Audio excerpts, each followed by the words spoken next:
जब मनुष्य के बारे में सोचती हूँ तो मनुष्य में स्त्री और पुरुष दोनों आ जाते हैं। तब कभी ये ख्याल नहीं आता कि उन दोनों की विशेषताएं अलग अलग हैं, लेकिन जब स्त्री और पुरुष के बारे में सोचती हूँ तो दोनों की विशेषताएं अलग अलग सामने आती हैं। पहले सोचती थी क्या अंतर है स्त्री और पुरुष में, दोनों ही तो मनुष्य हैं, लेकिन नहीं, मनुष्य होते हुए भी वो दोनों अलग हैं।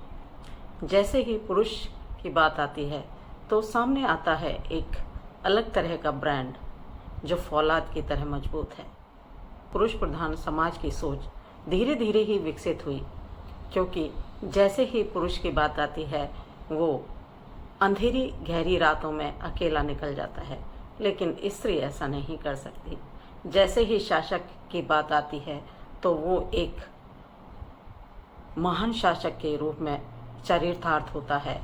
वो फौलाद की तरह मजबूत होता है, शरीर से भी और मन से भी। वो दिमाग से काम लेता है, वो परिस्थितियों को हराने की क्षमता रखता है। स्त्री रातों में नहीं निकल सकती, पुरुष घनी अंधेरी रातों में निकलता है। दुर्गम रास्तों पे वो अकेला चल पड़ता है, उसके मन में कभी कोई भय उत्पन्न नहीं होता। वो रास्ते में चल रहे जानवरों से भी भिड़ जाता है, लेकिन जैसे ही स्त्री किसी कुत्ते को भी देख लेती है तो मन में भय उत्पन्न हो जाता है। पुरुष के मन में भय जैसी कोई चीज़ नहीं होती। वो रक्षक भी होता है, भक्षक भी होता है, वो शासक भी है, शोषक भी है, वो महान भी है, वो क्रूर भी है। वो महान है तो क्रूर भी है। उसकी महानताएं, उसकी क्रूरताएं, उसका रक्षक होना, उसका भक्षक होना, ये सब केवल पुरुष में ही हो सकती हैं। स्त्री और पुरुष में बहुत अंतर है।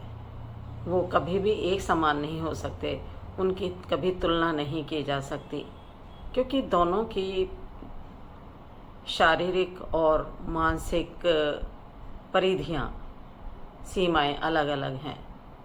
स्त्री की सोच अलग तरह से विकसित है, उसी तरह से उसका विकास भी समाज में होता है, और पुरुष को हमेशा एक उत्तरदायित्व दिया जाता है या उत्तरदायी माना जाता है, समाज के लिए भी, संसार के लिए भी, घर के लिए भी, बाहर के लिए भी।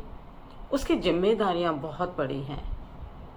चाहे स्त्री आत्मनिर्भर हो गई है और सामाजिक तौर पर अपने को एक्सप्लोर करने लगी है, फिर भी उसकी जिम्मेदारियां बाहर पुरुषों के अपेक्षा कम ही हैं। उसकी सोच घर और परिवार तक ही सीमित है, वहीं तक होके वो खुश है। और अपवाद तो हर जगह होते हैं, अपवाद स्त्रियों में भी हैं। ऐसी बहुत सारी स्त्रियां हैं जो पुरुषों से भी अधिक ताकतवर हैं, जो फौलादी क्षमताएं रखती हैं, जो पूरे समाज में अपने को रिफ्लेक्ट करती हैं। लेकिन जब तुलनात्मक रूप से देखें तो पुरुष एक ब्रांड है, एक फौलाद है, एक डायमंड है।